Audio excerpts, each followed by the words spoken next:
Hello friends, प्रीति ma'am's academy में आपका स्वागत है। फ्रेंड्स, आज के इस वीडियो में हम सॉल्व करने वाले हैं एडमिशन ऑफ पार्टनर का प्रैक्टिकल प्रॉब्लम नंबर 10। फ्रेंड्स, ये क्वेश्चन बहुत ज़्यादा इंपॉर्टेंट है क्योंकि इस क्वेश्चन में आपको पार्टनर्स कैपिटल अकाउंट के जगह पे पार्टनर्स करंट अकाउंट बनाना है और इस क्वेश्चन में गुडविल विड्रॉ भी कर रहे हैं पार्टनर्स, इसलिए क्वेश्चन बहुत ज़्यादा इंपॉर्टेंट है। इसमें आपको दो नई चीज़ें सीखने के लिए मिलेगी, इसलिए आप इस क्वेश्चन को इंपॉर्टेंट मार्क कर लीजिए और पूरा वीडियो अच्छे से देखिए, ध्यान से देखिए ताकि आपको सॉल्यूशन अच्छे से समझ में आए। तो चलिए पहले हम क्वेश्चन पढ़ लेते हैं और एडजस्टमेंट टिक कर लेते हैं। तो फ्रेंड्स, क्वेश्चन नंबर 10 आपके टेक्स्ट बुक के पेज नंबर 166 पे दिया है। हम इसका हेडिंग पढ़ते हैं, क्या दिया है। The following is the balance sheet of ohm and जय ऑन 31 मार्च 2018। तो ओल्ड पार्टनर्स के नाम है ओम एंड जय। आगे दिया they share profits and losses in the ratio of 3:2। तो ये इनका ओम और जय का ओल्ड रेशियो है, ओल्ड प्रॉफिट शेयरिंग रेशियो है। ठीक है, आगे देखते हैं। ये सारा असेट्स दिया है, ये लायबिलिटीज दी गई है और यहाँ कैश अकाउंट है, कैश दिया है हमें, कैश बैलेंस, तो हम कैश अकाउंट बनाएंगे और ये अमाउंट कहाँ जाएगा, कैश अकाउंट के डेबिट साइड में। ठीक है, और बाकी सारा असेट्स दिया हुआ है हमें। लायबिलिटीज में देखते हैं क्या क्या दिया है। तो ये क्रेडिटर्स एक ही लायबिलिटी दी गई है हमें और बाकी का ये आप देख सकते हैं यहाँ पे कैपिटल अकाउंट भी दिया है, करंट अकाउंट भी दिया है। तो जब भी आपको क्वेश्चन में दोनों कैपिटल अकाउंट और करंट अकाउंट दोनों दिया हो तो आप पार्टनर्स कैपिटल अकाउंट नहीं बनाएंगे, आप बनाएंगे पार्टनर्स करंट अकाउंट। और ये करंट अकाउंट वाला ये जो दिया है दोनों का अमाउंट, ये आप करंट अकाउंट पार्टनर्स करंट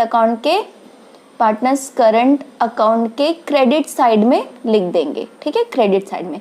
और यहाँ पे ये जो पार्टनर्स का कैपिटल अकाउंट दिया है, इस केस में आप ये डायरेक्टली इसे लायबिलिटीज में लिखेंगे, लायबिलिटीज साइड में इसे आप लिख देंगे डायरेक्टली। ठीक है, तो ये आपको ध्यान रखना है, ये बिल्कुल अलग क्वेश्चन है। बाकी ऐसा हमें और कोई भी क्वेश्चन नहीं मिला, ये पहला ऐसा क्वेश्चन मिला है जहाँ पे कि आपको करंट अकाउंट बनाना पड़ेगा पार्टनर्स कैपिटल अकाउंट के जगह पे, और कैपिटल जो दिया है डायरेक्टली लायबिलिटीज में आप पोस्ट करेंगे। अब इसके बाद आगे देखते हैं, आगे क्या दिया है। They take Jagdish into partnership on 1st April 2018. The terms being Jagdish should pay 3,000 as his share of goodwill. तो जगदीश गुडविल आ रहा है कैश में, यानी कि हमें सैक्रिफाइस रेशियो कैलकुलेट करना पड़ेगा। आगे क्या दिया है, 50% of goodwill withdrawn bye partners in cash, यानी कि गुडविल का 50% जो है पार्टनर्स विड्रॉ कर ले रहे हैं, यानी कि पहले गुडविल जो न्यू पार्टनर ला रहा है उसकी एंट्री आ जाएगी, फिर गुडविल दोनों ओल्ड पार्टनर्स में कॉम्पेंसेट करते हैं, जो डिस्ट्रीब्यूट करते हैं उनके सैक्रिफाइस रेशियो में, उसकी एंट्री आ जाएगी। और फिर गुडविल विड्रॉ हो रहा है, पार्टनर्स विड्रॉ कर रहे हैं, उसकी भी एंट्री आएगी। तो विड्रॉल की एंट्री क्या आती है, जब पार्टनर्स विड्रॉ करते हैं गुडविल, तो फिर एंट्री आता है partners capital account debit to cash account. Business से कैश जाता है इसलिए कैश अकाउंट क्रेडिट होता है, और ये पार्टनर्स विड्रॉ कर रहे हैं, रिसीवर हैं, कैश ले रहे हैं, तो फिर वो दोनों के कैपिटल अकाउंट को हम डेबिट करते हैं। लेकिन यहाँ पे कैपिटल अकाउंट नहीं, हम करंट अकाउंट बना रहे हैं, तो करंट अकाउंट को हम डेबिट करेंगे। तो एंट्री आएगा old partners current account debit to cash account. ठीक है, तो जब सम करवाएंगे तो क्या एंट्री आएगा मैं आपको बताती हूँ, जब मैं सम अभी करवाऊंगी तो अच्छे से बताती हूँ। ठीक है, आगे देखते हैं क्या दिया है। He shall bring 9,000 as capital for 1/4 share in future profits. तो न्यू पार्टनर 9,000 कैपिटल ला रहा है, तो कैपिटल जब कैश में न्यू पार्टनर लाता है तो क्या एंट्री आती है, cash account debit to new partners capital account. तो ये तो हमें पता ही चल गया, अभी इतने सारे सम्स किया हमने। तो ये जब हम सम करेंगे डायरेक्टली तभी एंट्री करेंगे, मैं अभी यहाँ पे लिख के नहीं बता रही हूँ आपको। ठीक है, और इसको फ्यूचर प्रॉफिट में कितना शेयर मिलेगा, 1/4 शेयर मिलेगा, यानी कि टोटल प्रॉफिट में से कितना शेयर होगा वो हमें दे दिया है। तो इस केस में आपको सैक्रिफाइस रेशियो कैलकुलेट नहीं करना पड़ेगा क्योंकि ये फर्स्ट केस है प्रॉफिट शेयरिंग रेशियो कैलकुलेशन का। तो फर्स्ट केस में सैक्रिफाइस रेशियो और ओल्ड रेशियो सेम हो जाता है, तो यहाँ सैक्रिफाइस रेशियो 3:2 ही हो जाएगा। ठीक है, तो आगे देखते हैं, आगे क्या दिया है। Building to be valued at 18,000, building की वैल्यू 18,000 हो रही है, तो बिल्डिंग पे हमें टिक करना पड़ेगा, यहाँ पे टिक कर लेते हैं। आगे क्या दिया है, इसी एडजस्टमेंट में दिया है machinery and furniture to be reduced by 10%। तो मशीनरी और फर्नीचर दोनों को टिक करना पड़ेगा हमें, तो यहाँ टिक कर लेते हैं मशीनरी एंड फर्नीचर। उसके बाद दिया है a provision of 5% on debtors to be made for doubtful debts, यानी कि RDD 5% हमें मेंटेन करना है, तो RDD डेटर्स पे क्रिएट करना होता है, तो डेटर्स पे टिक कर लेते हैं। आगे क्या दिया है, stock is to be taken at the value of 15,000, stock की वैल्यू कितनी हो रही है 15,000, तो स्टॉक पे भी टिक कर लेते हैं, ठीक है। तो इस तरह से आप देख सकते हैं सारे ही असेट्स पे टिक कर लिया हमने, सारे असेट्स पे एडजस्टमेंट है, ठीक है। तो सारा हमने टिक कर लिया। आगे हमें क्या दिया है, prepare profit and loss account, partners capital account, balance sheet of the new partners. Same वही सब अकाउंट्स बनाना है जो बाकी के क्वेश्चंस में हमने बनाए हैं। तो इस तरह से सारा हमने एडजस्टमेंट टिक कर लिया और हमें पता चला सिर्फ सैक्रिफाइस रेशियो ही कैलकुलेट करना पड़ेगा हमें, और जो कि वो भी कैलकुलेट करने की जरूरत नहीं क्योंकि ये फर्स्ट केस है तो ओल्ड रेशियो के बराबर हो जाएगा। सिर्फ हम एक छोटा सा नोट साइड में वर्किंग में लिख देंगे कि क्यों सेम है, ठीक है। और आप देख सकते हैं कि यहाँ पे हमें तीनों पार्टनर्स के न्यू प्रॉफिट शेयरिंग रेशियो के हिसाब से कैपिटल एडजस्ट करने को नहीं कहा गया है। तो जब नहीं कहा है तो new profit sharing ratio calculate करने की ज़रूरत ही नहीं है, तो हमारा और भी टाइम बच जाएगा। हम यहाँ स्मार्ट वर्क करेंगे, ठीक है। हम न्यू प्रॉफिट शेयरिंग रेशियो नहीं कैलकुलेट करेंगे, छोटा सा नोट लिखेंगे कि ओल्ड रेशियो के बराबर सैक्रिफाइस रेशियो है और क्यों है इस क्वेश्चन में, ठीक है। तो आप इसका स्क्रीनशॉट ले लीजिए और आपके टेक्स्ट बुक में एज इट इज़ मार्किंग कर लीजिए, और जब अभी आप सम देखेंगे तो इसे सामने रखिए ताकि आपको पूरा सॉल्यूशन अच्छे से समझ में आए। तो हमने क्वेश्चन पढ़ लिया है, एडजस्टमेंट टिक कर लिया है, अब हम सॉल्यूशन स्टार्ट करते हैं। तो जैसा कि आपने देखा कि इस क्वेश्चन में हमें पार्टनर्स कैपिटल अकाउंट नहीं बनाना है, पार्टनर्स करंट अकाउंट बनाना है। तो हमने पार्टनर्स करंट अकाउंट बना लिया, सेम वैसे ही बनाते हैं। तीनों पार्टनर्स के नाम लिख लिए, ओम, जय एंड जगदीश। और यहाँ पे ये profit and loss adjustment account, new balance sheet और कैश अकाउंट। क्वेश्चन में हमें कैश बैलेंस दिया है तो इसलिए कैश अकाउंट बनाएंगे, और यहाँ पे वर्किंग नोट कर रहे हैं। तो यहाँ हमें new profit sharing ratio calculate करने की जरूरत नहीं है क्योंकि यहाँ पे हमें ऐसा नहीं कहा है कि adjust the capital of all the partners as per the new profit sharing ratio, ऐसा कुछ भी नहीं बोला है। तो न्यू प्रॉफिट शेयरिंग रेशियो की हमें जरूरत ही नहीं है, लेकिन सैक्रिफाइस रेशियो हमें कैलकुलेट करना पड़ेगा क्योंकि क्वेश्चन में न्यू पार्टनर गुडविल ला रहा है कैश में। तो जो न्यू पार्टनर गुडविल कैश में लाता है उसे ओल्ड पार्टनर को उनके सैक्रिफाइस रेशियो में कॉम्पेंसेट किया जाता है, इसीलिए यहाँ पे सैक्रिफाइस रेशियो हमें कैलकुलेट करना पड़ेगा। लेकिन हमने क्वेश्चन को अभी पढ़ा तो हमने देखा कि वहां लिखा हुआ है कि जो न्यू पार्टनर है उसका पूरे प्रॉफिट में से, होल प्रॉफिट में से शेयर दिया है 1/4। तो ये कौन सा केस है प्रॉफिट शेयरिंग रेशियो कैलकुलेशन का? First case. मैंने जब प्रॉफिट शेयरिंग रेशियो कैलकुलेशन का वीडियो बनाया था उसमें मैंने 3 केसेस सिखाया था आपको। इसमें से जो पहला केस था जहां पे कि न्यू पार्टनर का पूरे प्रॉफिट में से कितना शेयर होगा वो आपको उसका फ्रैक्शन, उसका रेशियो दे दिया होता है। तो इस केस में सैक्रिफाइस रेशियो और ओल्ड रेशियो, पार्टनर्स का जो ओल्ड प्रॉफिट शेयरिंग रेशियो है वो सेम हो जाता है। आप चाहे तो कैलकुलेट करके भी देख सकते हैं। फॉर्मूला क्या है सैक्रिफाइस रेशियो का? Old ratio minus new profit sharing ratio. तो हम करके भी देख सकते हैं, लेकिन उसके लिए आपको क्या करना होगा, पूरा न्यू प्रॉफिट शेयरिंग रेशियो पहले कैलकुलेट करना पड़ेगा, उसके बाद सैक्रिफाइस रेशियो कैलकुलेट करना पड़ेगा, जिसमें कि आपका 5-10 मिनट वेस्ट हो जाएगा। जबकि मैंने आपको पहले ही सिखाया है कि जब भी ये फर्स्ट केस आ जाए जहां पे न्यू पार्टनर का टोटल प्रॉफिट में से शेयर दिया है वहां सैक्रिफाइस रेशियो और ओल्ड रेशियो दोनों सेम आता है। तो आप डायरेक्टली वर्किंग में अगर ऐसे लिखेंगे तो भी चलेगा, क्योंकि ये लिखना जरूरी है कि सैक्रिफाइस रेशियो कितना है। बाकी आपको वर्किंग पे कोई मार्क्स नहीं होते, अगर आप ऐसे लिखेंगे आपके कोई मार्क्स नहीं कटेंगे, ठीक है। वर्किंग में यहाँ पे बस इतना आपको लिखना जरूरी है कि सैक्रिफाइस रेशियो क्या है, ताकि एग्जामिनर को ये ना लगे कि आपने कहीं से कॉपी करके ले लिया, ठीक है। उल्टा आप ऐसे लिखेंगे तो उसे यही लगेगा कि आपने स्मार्ट वर्क किया है, आपको पूरा नॉलेज है, आपको पता है कि यहाँ new profit sharing ratio calculate करने की जरूरत ही नहीं है और सैक्रिफाइस रेशियो ओल्ड रेशियो के बराबर होगा क्योंकि ये फर्स्ट केस है, ठीक है। इसलिए मैं आपको स्मार्ट वर्क करना सिखाती हूँ जिससे कि आपका टाइम भी बचे और आपका जो भी पेपर एग्जाम है, एग्जाम में आपका पेपर टाइम पे सॉल्व हो सके। तो आपको स्मार्ट वर्क करना है, याद रखिए। तो आपको इसके लिए नॉलेज होना चाहिए कि जब पार्टनर का, न्यू पार्टनर का टोटल प्रॉफिट में से शेयर दिया हुआ है तो उस केस में ओल्ड रेशियो और सैक्रिफाइस रेशियो सेम होगा। तो आपको सिर्फ इतना लिख देना है जो मैंने यहाँ लिखा है। Working note number 1, sacrifice ratio. Here the sacrifice ratio will be same as old profit sharing ratio. Old profit sharing ratio के बराबर होगा सैक्रिफाइस रेशियो। क्यों? Because this is the first case, क्योंकि ये पहला केस है where the share of new partner from whole profit is given, यानी कि पार्टनर का जो where the share of new partner का शेयर पूरे प्रॉफिट में से, होल प्रॉफिट में से कितना होगा वो हमें दिया हुआ है। तो इस केस में सैक्रिफाइस रेशियो उतना ही आ जाएगा जो ओल्ड रेशियो है। ठीक है, तो अब हम प्रॉब्लम स्टार्ट करते हैं। सैक्रिफाइस रेशियो भी हमें पता चल गया। तो अब सबसे पहला काम हमारा क्या होगा, असेट्स एंड लायबिलिटीज जो हमें दिया है क्वेश्चन में उसकी पोस्टिंग करना। तो हम 1 बाय 1 पोस्टिंग करते हैं। सबसे पहले हमें असेट साइड में दिया है कैश 3000, तो ये कहाँ लिखते हैं हम, कैश अकाउंट के डेबिट साइड में टू बैलेंस ब्रॉट डाउन, तो यहाँ लिखेंगे 3000।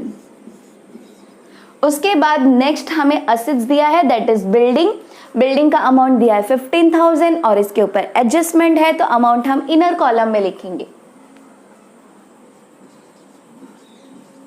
15,000 और यहाँ 2 लाइन्स लीव करेंगे एडजस्टमेंट के लिए।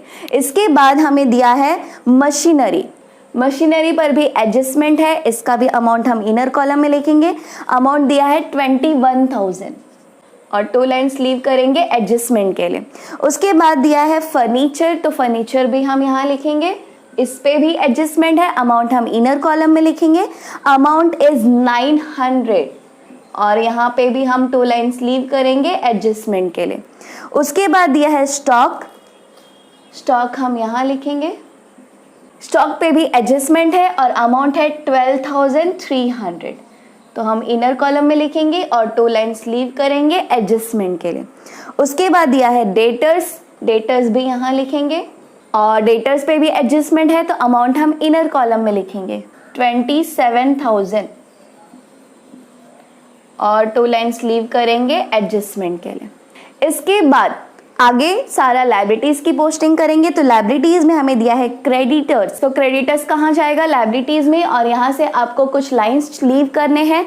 अब यहाँ इस क्वेश्चन में आपको करंट अकाउंट दिया है तो यहाँ पे 2 चीजें आ जाएंगे। अब तक जो भी हमने प्रॉब्लम्स किया वहाँ कहीं भी करंट अकाउंट हमें नहीं दिया था, सब में हमें सिर्फ कैपिटल अकाउंट बनाने के लिए दिया था और कैपिटल बैलेंसेस दिए हुए थे, तो हम सिर्फ 4 से 5 लाइन छोड़ते थे। लेकिन यहाँ पे आपको तीनों पार्टनर्स का करंट अकाउंट भी लिखना होगा, तो इस केस में आपको यहाँ पे 7 से 8 लाइन छोड़ देना है। ठीक है, 7 से 8 लाइन लीव करके उसके बाद ही आपको लायबिलिटीज की एंट्री करनी है।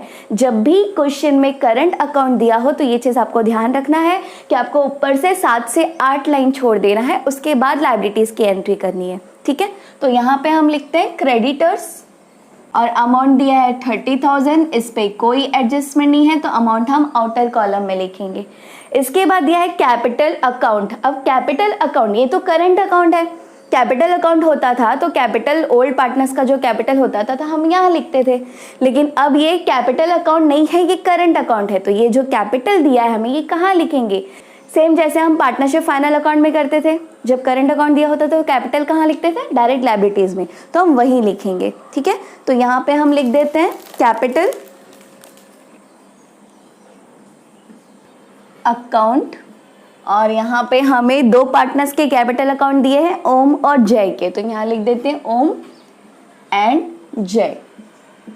तो ओम का कैपिटल हमें दिया है 21,000 और जय का भी कैपिटल दिया है 21,000, तो फिलहाल हम इनर कॉलम में ही लिखते हैं, बाद में हम इसे आउटर कॉलम में लेंगे। ठीक है, उसके बाद दिया है current account of ohm and जय, तो ये करंट अकाउंट का ओपनिंग बैलेंस है ओम और जय का, तो ये करंट अकाउंट में जाएगा, पार्टनर्स करंट अकाउंट में। तो यहाँ हम लिखेंगे बाय बैलेंस ब्रॉट डाउन 3,750 ओम का है और 3,450 जय का है, जगदीश का कुछ नहीं। तो ये असेट्स एंड लायबिलिटीज की पोस्टिंग हमने कर दी। अब हम एडजस्टमेंट सॉल्व करते हैं। तो एडजस्टमेंट में दिया है they take Jagdish into partnership on 1 April 2018 the terms being, तो फिर यहाँ पे जगदीश ऐड हो रहा है न्यू पार्टनर और पहला एडजस्टमेंट हमें दिया है Jagdish should pay 3,000 as a share of goodwill. Jagdish 3,000 goodwill का शेयर ला रहा है जिसका 50% of goodwill withdrawn by partners in cash. तो ये 3000 जो है इसका 50% पार्टनर्स विड्रॉ कर रहे हैं कैश में, लेकिन पहले तो गुडविल ला रहा है जगदीश, उसकी एंट्री आनी चाहिए, तो उसकी एंट्री हम करते हैं। तो जब न्यू पार्टनर गुडविल कैश में लाता है तो एंट्री क्या आ जाता है, cash account debit to goodwill account. तो कैश अकाउंट डेबिट होगा, बिजनेस में कैश आ रहा है तो कैश आता है तो डेबिट होता है, और किसके लिए ला रहा है कैश, गुडविल के लिए, तो गुडविल अकाउंट क्रेडिट होगा। लेकिन हमें क्वेश्चन में गुडविल अकाउंट बनाने के लिए नहीं कहा गया है, और नहीं कहा है तो हम नहीं बनाएंगे, ठीक है। तो फिर यहाँ पे हम कैश अकाउंट को सिर्फ डेबिट कर देते हैं। 2 किसके थ्रू डेबिट हो रहा है कैश अकाउंट, गुडविल के थ्रू, ठीक है। क्रेडिट में क्या हो रहा है, क्रेडिट गुडविल अकाउंट, तो यहाँ पे हम लिखेंगे टू गुडविल अकाउंट। कितना अमाउंट आ रहा है गुडविल का, 3000, तो यहाँ हम लिखेंगे 3000। अब इसके बाद ये जो गुडविल आता है, जो न्यू पार्टनर गुडविल लेकर के आता है, पहले तो इसे हम क्या करते हैं, ओल्ड पार्टनर्स के बीच उनके सैक्रिफाइस रेशियो के हिसाब से हम उन्हें डिस्ट्रीब्यूट कर देते हैं, उन्हें कॉम्पेंसेट कर देते हैं, राइट। तो उनका सैक्रिफाइस रेशियो क्या है, 3:2। तो ये 3000 को उनके सैक्रिफाइस रेशियो में पहले हम डिस्ट्रीब्यूट करते हैं। तो ये देखते हैं कितना आ रहा है, working note number 2 that is goodwill. तो सबसे पहला पार्टनर कौन है, ओम, और दूसरा है जय। तो ओम का 3000 में से कितना शेयर मिलेगा, सैक्रिफाइस रेशियो के हिसाब से 3 + 2 क्या होता है 5, तो 3/5, तो यहाँ पे आ जाएगा 1800। और जय का भी हम इसी तरह से करेंगे, 3000 × 2/5, तो यहाँ पे आ जाएगा 1200, ठीक है। तो अब ये जो ओम और जय दोनों का हमें कितना कितना गुडविल में से इन्हें शेयर मिलेगा ये हमने देख लिया। अब इसे पोस्ट करेंगे। तो जो कॉम्पेंसेशन यानी कि जो ओल्ड पार्टनर को ये गुडविल का अमाउंट जो न्यू पार्टनर लाता है वो जो कॉम्पेंसेट करते हैं उसकी एंट्री क्या आ जाती है, उसकी एंट्री आती है goodwill account debit to old partners capital account. तो यहाँ पे ओल्ड पार्टनर्स है ओम और जय, तो यहाँ पे लिखेंगे goodwill account debit to Jay's capital account और ओम्स कैपिटल अकाउंट। लेकिन यहाँ पे कैपिटल अकाउंट नहीं है, यहाँ तो करंट अकाउंट है, तो यहाँ पे हम क्या लिखेंगे, goodwill account debit to Om's current account और टू जय करंट अकाउंट। तो इस तरह से हम एंट्री करेंगे। तो यहाँ गुडविल अकाउंट तो हम नहीं बना रहे, तो गुडविल अकाउंट डेबिट करने की जरूरत ही नहीं है। गुडविल अकाउंट क्वेश्चन में नहीं बोला है तो आप नहीं बनाएंगे, ठीक है। टाइम वेस्ट क्यों करना, फिर वो अकाउंट आप बनाएंगे फिर क्लोज करेंगे, उसमें टाइम वेस्ट होता है, तो ऐसा मत करिए। जो अकाउंट्स आपको बोले गए हैं सिर्फ वही बनाइए, ओके। तो यहाँ करंट अकाउंट है, करंट अकाउंट क्रेडिट होगा, हम इनके क्रेडिट साइड में एंट्री करेंगे। बाय किसके थ्रू क्रेडिट हो रहा है, गुडविल अकाउंट के थ्रू, तो यहाँ लिखेंगे बाय गुडविल अकाउंट। इसको मिल रहा है 1800 और इसको मिल रहा है 1200, यहाँ पे डैश करेंगे।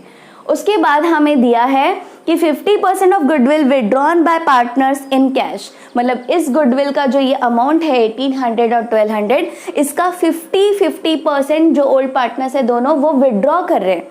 ये इनका पैसा हो गया, इनको डिस्ट्रीब्यूट कर दिया।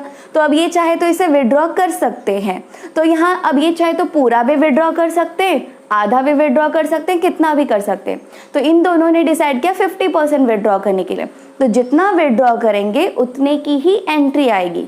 तो जब भी पार्टनर्स गुडविल का पैसा विड्रॉ करते हैं तो एंट्री आ जाता है पार्टनर्स कैपिटल और current account debit to cash account. Partners का करंट अकाउंट है तो करंट अकाउंट को हम डेबिट करेंगे, कैपिटल अकाउंट है तो कैपिटल अकाउंट को डेबिट करेंगे, और कैश बिजनेस से जाएगा। ये लोग पैसा अपना अपना विड्रॉ कर रहे हैं 50%, तो 50% के लिए उतना कैश जा रहा है, तो उतने के लिए कैश अकाउंट क्या होगा, क्रेडिट होगा। जब कैश बिजनेस में आता है तो डेबिट होता है, जाता है तो क्रेडिट होता है, ठीक है। तो यहाँ कैश अकाउंट क्या होगा, क्रेडिट होगा, और ये पार्टनर्स का करंट अकाउंट क्या होगा, डेबिट होगा। कितना अमाउंट विड्रॉ कर रहे हैं, 50%। तो यहाँ पे हम एंट्री करेंगे टू किसके थ्रू, इनका पार्टनर्स का करंट अकाउंट डेबिट हो रहा है कैश के थ्रू, यहाँ लिखेंगे टू कैश अकाउंट।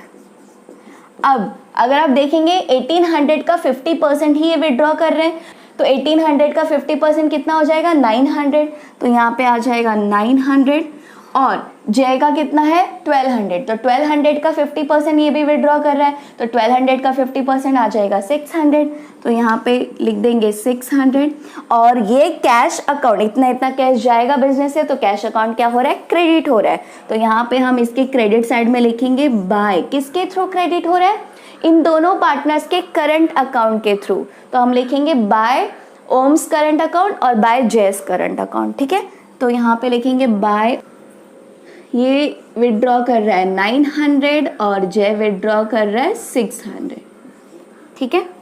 तो ये हमने पूरे गुडविल की कितनी एंट्री इस केस में आ गई, 3 एंट्री आ गई। पहला तो जो न्यू पार्टनर कैश में गुडविल लाया वो एंट्री, दूसरा जो हमने दोनों पार्टनर्स को उस अमाउंट को डिस्ट्रीब्यूट कर दिया, कॉम्पेंसेट कर दिया, वो वाली एंट्री, और थर्ड एंट्री विड्रॉल की, जो इन्होंने 50-50% विड्रॉ किया, ठीक है। तो ये आपको ध्यान से याद रखना है, इसीलिए मैंने कहा कि ये सम बहुत ज़्यादा इंपॉर्टेंट है। ध्यान से देखिए, क्योंकि पहला ऐसा क्वेश्चन आपको मिला है जहाँ पे कि ओल्ड पार्टनर्स गुडविल का जो अमाउंट न्यू पार्टनर ला रहा है उनको कॉम्पेंसेट मिल रहा है, वो विड्रॉ भी कर रहे हैं। ऐसा बाकी किसी क्वेश्चन में हमने नहीं देखा, इसलिए क्वेश्चन बहुत इंपॉर्टेंट है, ध्यान से करिए, ठीक है। आगे देखते हैं क्या दिया है। He should bring 9,000 as capital for 1/4 share in future profit। तो न्यू पार्टनर यहाँ 9,000 का कैपिटल का शेयर ला रहा है उसका, तो इसकी एंट्री क्या आती है, cash account debit to new partners capital account. New partner कौन है, न्यू पार्टनर है जगदीश, तो यहाँ जाएगा cash account debit to Jagdish capital account. तो यहाँ पे कैश अकाउंट पहले तो डेबिट होगा, बिजनेस में कैश आ रहा है 9,000, तो इसे हम डेबिट करेंगे। किसके थ्रू डेबिट हो रहा है, जगदीश कैपिटल अकाउंट के थ्रू। ये इस वाली एंट्रीज तो आप समझ ही गए होंगे, अब तक इतने सम्स हमने किए, ठीक है। तो यहाँ लिखेंगे टू जगदीश कैपिटल अकाउंट, कितना ला रहा है जगदीश, 9,000 एज कैपिटल। अब आप देखेंगे कि जगदीश का कैपिटल अकाउंट क्रेडिट होना चाहिए, लेकिन हमने तो यहाँ करंट अकाउंट बनाया है, तो कैपिटल अकाउंट कैसे क्रेडिट करेंगे। तो इस केस में आपको एंट्री यहाँ नहीं करना, इस केस में डायरेक्ट जहां यहाँ कैपिटल लिखा है ना दोनों पार्टनर्स का, वहीं पे हम जगदीश का भी कैपिटल लिख देंगे, क्योंकि कैपिटल अकाउंट हम अलग से नहीं बना रहे, तो उसकी जो उसका बैलेंस आ जाता है कैपिटल डायरेक्ट यहीं पे लिखते हैं, यहीं आता है, तो हम डायरेक्टली यहाँ पे लिख देंगे, ठीक है, जगदीश। तो जगदीश ला रहा है 9,000, ये आ गया 9,000, और अब हम इसे टोटल करके आउटर कॉलम में लिख देंगे, ठीक है। तो ये आ जाएगा कितना, 51,000, ठीक है। इसलिए मैंने ये अंदर लिखा था इनर कॉलम में, ताकि हम बाद में इसे ऐड करके आउटर कॉलम में ले सके। तो अब हमने ऐड कर लिया, अब आगे देखते हैं क्या दिया है। Building to be valued at 18,000, machinery and furniture to be reduced by 10%। तो यहाँ बिल्डिंग और मशीनरी और फर्नीचर तीनों की वैल्यू चेंज हो रही है। तो पहले हम बिल्डिंग का देखते हैं। बिल्डिंग का अमाउंट हो गया 18,000, जबकि पहले था 15,000, तो अब अमाउंट बढ़ गया है, बढ़ गया मतलब एप्रिसिएशन हो रहा है, एप्रिसिएशन हम ऐड करते हैं, ठीक है। तो यहाँ पे पहले तो लिख देंगे कितना अमाउंट हो गया बिल्डिंग का, 18,000, और ये बढ़ गया मतलब एप्रिसिएशन हो रहा है, तो यहाँ पे हम ऐड लिखेंगे, ऐड एप्रिसिएशन।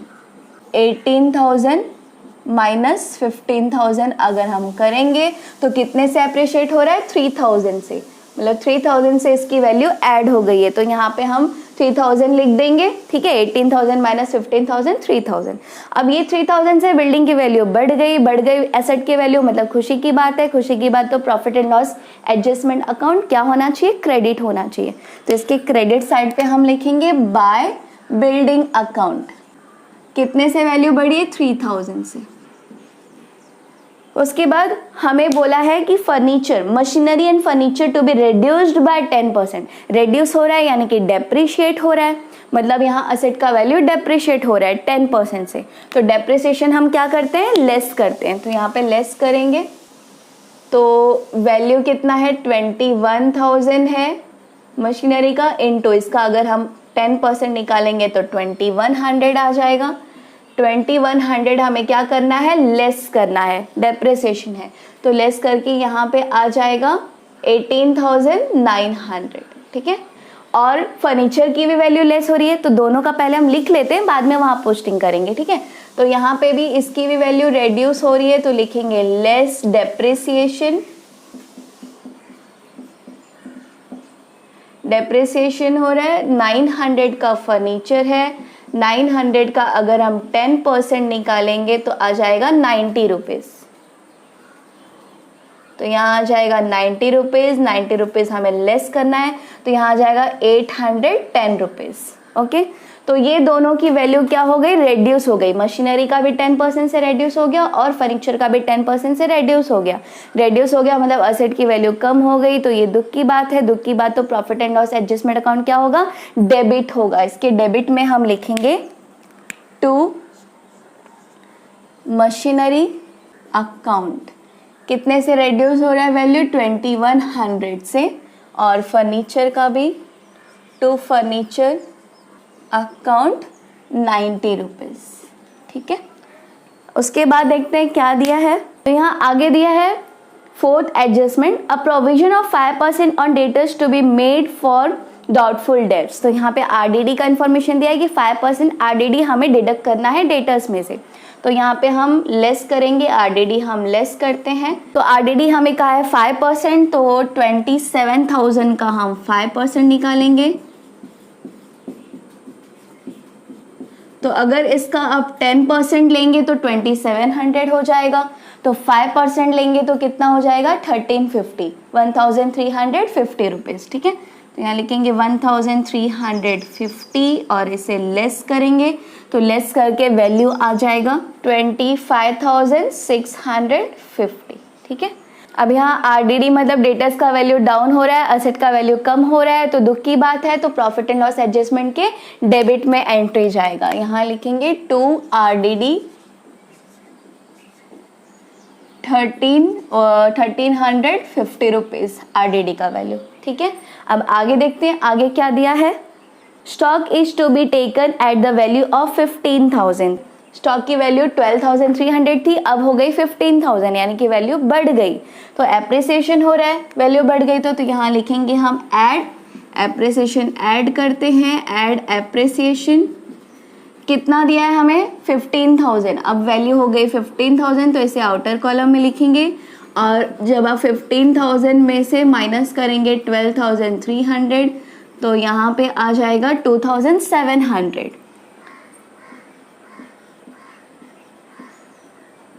2,700 इसमें ऐड करेंगे तो 15,000 आ जाएगा। तो यहाँ पे स्टॉक की वैल्यू बढ़ रही है, मतलब खुशी की बात है। तो profit and loss adjustment account क्या होगा, क्रेडिट होगा। तो यहाँ हम क्रेडिट साइड में लिखेंगे बाय स्टॉक अकाउंट। कितने से वैल्यू बढ़ रहा है, 2,700। ठीक है, इसके बाद देखते हैं क्या दिया है। बस ये लास्ट एडजस्टमेंट था, इसके बाद हमें कुछ नहीं दिया है। तो अब हम अकाउंट्स को क्लोज करना स्टार्ट करेंगे। तो सबसे पहले हमें क्या करना होगा, revaluation account, that is profit and loss adjustment account, इसे पहले हम क्लोज करेंगे। तो देखते हैं यहाँ पे क्या आ रहा है, प्रॉफिट आ रहा है कि लॉस आ रहा है। तो यहाँ पे अगर आप देखेंगे तो क्रेडिट साइड का टोटल ज्यादा है, दैट इज 5,700, राइट। और अगर आप यहाँ का टोटल देखेंगे डेबिट साइड का, तो ये कम है। तो हमें जाहिर सी बात है कि यहाँ रिवैल्यूएशन अकाउंट में, profit and loss adjustment account में प्रॉफिट मिलेगा। तो हम कैलकुलेट कर लेते हैं पहले प्रॉफिट। तो सबसे पहले आप ये जो क्रेडिट साइड का टोटल ज़्यादा है, दैट इज़ 5,700, ये आप लिख देंगे यहाँ भी। तो यहाँ का टोटल हम माइनस करेंगे इसमें से, तो यहाँ पे आ जाएगा 2,160 रुपीज़। ये हमें प्रॉफिट मिल गया। अब ये जो प्रॉफिट मिला है इसे क्या करते हैं, ओल्ड पार्टनर्स को उनके ओल्ड प्रॉफिट शेयरिंग रेशियो के हिसाब से डिस्ट्रीब्यूट करते हैं। तो हम देखते हैं डिस्ट्रीब्यूट करके कितना आ रहा है। सबसे पहला कौन है, ओम। ओम का ओल्ड प्रॉफिट शेयरिंग रेशियो क्या है, 3, दैट इज 3/5 इंटू 2,160। तो यहाँ पे इसका आ जाएगा 1,296। आप ये कैलकुलेशन साइड में करना, यहाँ पे मत करना, ठीक है, वर्किंग में करना। और दूसरा पार्टनर है जय। जय का 2/5 इंटू 2,160। जय का जो ओल्ड रेशियो है 2/5 है, तो इसका आ जाएगा 864। तो इतना इनका आ गया है प्रॉफिट का शेयर। तो यहाँ पे हम लिखेंगे to profit on revaluation transferred to partners current account. यहाँ पे करंट अकाउंट में ट्रांसफर होने वाला है, करंट अकाउंट बना है हमने इसलिए करंट अकाउंट लिखेंगे। तो ओम को कितना मिल रहा है, 1,296 और जय को मिल रहा है 864। हम टोटल करेंगे तो इतना आ जाएगा, ठीक है। तो अब ये जितना जितना इनको मिला है प्रॉफिट है, तो प्रॉफिट कहाँ ट्रांसफर होता है, करंट अकाउंट के क्रेडिट साइड में। लॉस आता है तो यहाँ डेबिट में ट्रांसफर होता है, प्रॉफिट आता है तो क्रेडिट में ट्रांसफर होता है। तो हम यहाँ पे लिखेंगे बाय रीवैल्यूएशन अकाउंट और ब्रैकेट में लिख देंगे प्रॉफिट। तो यहाँ पे आ रहा है 1296 और यहाँ पे 864 और न्यू पार्टनर को कोई शेयर इसमें से नहीं मिलता। अब हम इनका पार्टनर्स, ये अकाउंट हो गया क्लोज, हमें प्रॉफिट मिल गया। अब पार्टनर्स का करंट अकाउंट हम क्लोज करेंगे। इनका देखते हैं बैलेंसिंग फिगर कितना आ रहा है। तो देखिए पता चल रहा है कि क्रेडिट साइड का टोटल ज्यादा है, तो पहले हम क्रेडिट साइड का टोटल करते हैं कितना आ रहा है, फिर उसमें से हम डेबिट का जो भी अमाउंट है वो माइनस करेंगे और जो बैलेंसिंग फिगर आएगा वो हम एज बैलेंस कैरी डाउन करके यहाँ पे लिखेंगे। ठीक है, तो हमने यहाँ टोटल कर लिया है। क्रेडिट साइड का इनका टोटल आ रहा है ओम का 6846 और जय का 5514 और जगदीश का तो कोई अमाउंट नहीं है, हम डैश कर देंगे। तो अगर आप देखेंगे तो इनका जो डेबिट साइड का टोटल है कम है, तो ये क्रेडिट का टोटल जो ज़्यादा है वो हमने यहाँ दोनों साइड लिख दिया। और इसमें से ओम का जो टोटल है इसमें से 900 माइनस किया तो बैलेंसिंग फिगर इतना आ गया, दैट इज 5946। उसी तरह से जय का जो टोटल है 5514, इसमें से जब हमने जय का जो इधर डेबिट साइड है 600 वो माइनस किया तो बैलेंस आ गया 4914। तो ये हमें दोनों का बैलेंसिंग फिगर मिल गया और जगदीश का तो कोई अमाउंट नहीं है, यहाँ पे हम डैश कर देंगे। तो यहाँ पे ये जो बैलेंस आया है दोनों का करंट अकाउंट का बैलेंस है, ओल्ड पार्टनर्स का, ये हम कहाँ ट्रांसफर करेंगे, यहाँ पे लायबिलिटीज में ट्रांसफर करेंगे। ठीक है, तो यहाँ पे हम लिखेंगे करंट अकाउंट ऑफ ओम और जे।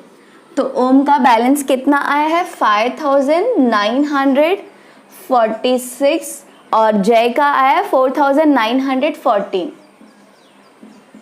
और इसको हम टोटल करेंगे तो अमाउंट आ जाएगा 10860। ठीक है, एक चीज बाकी है कैश अकाउंट। कैश अकाउंट अभी क्लोज करना बाकी है, जब तक हम इसे क्लोज नहीं करते हम बैलेंस शीट टैली नहीं कर सकते। ठीक है, तो पहले कैश अकाउंट क्लोज कर लेते हैं।